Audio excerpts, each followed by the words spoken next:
That's our version of family. That's our version talaga and direct experience talaga of baka nga yun ang pagmamahal at commitment at respect. Nakakaiba lang pero pwede, kaya.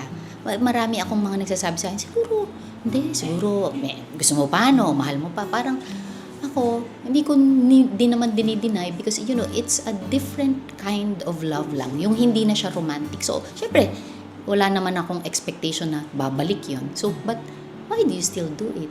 Because there's, I guess, love. At there's respect. So, clear siya eh.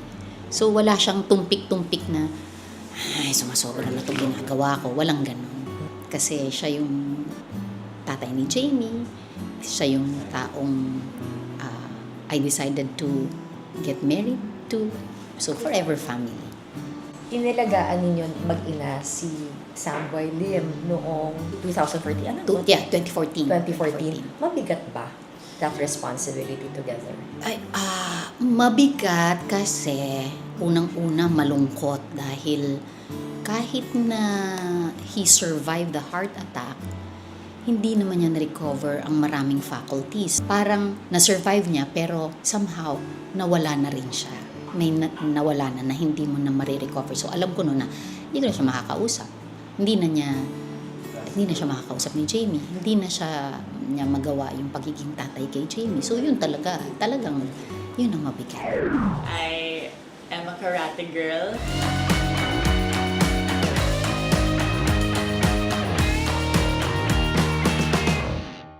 I also am a very dedicated student. Grade 6 siya, nag-graduate siya ng parang best in sports. Okay, so ako, nursery pa lang ako, Bernadette, napaka-nerd ko. So lahat na ng mga awards kukunin ko na sa probinsya namin.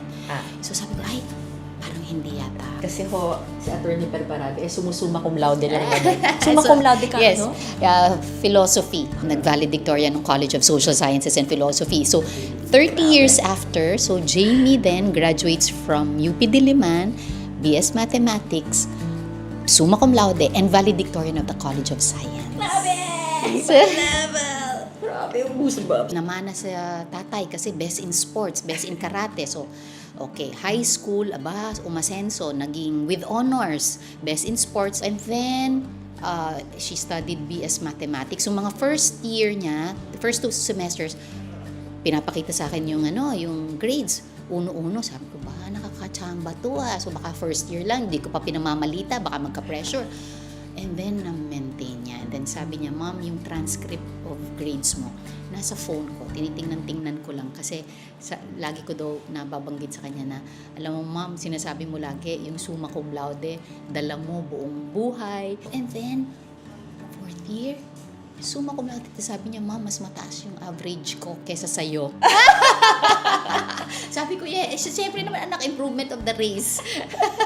So, si Samboy naman, kasi, kalahati daw doon kanya. So so kalahati pa lang daw 'yon. Yun ang biro ni sa tatay siya.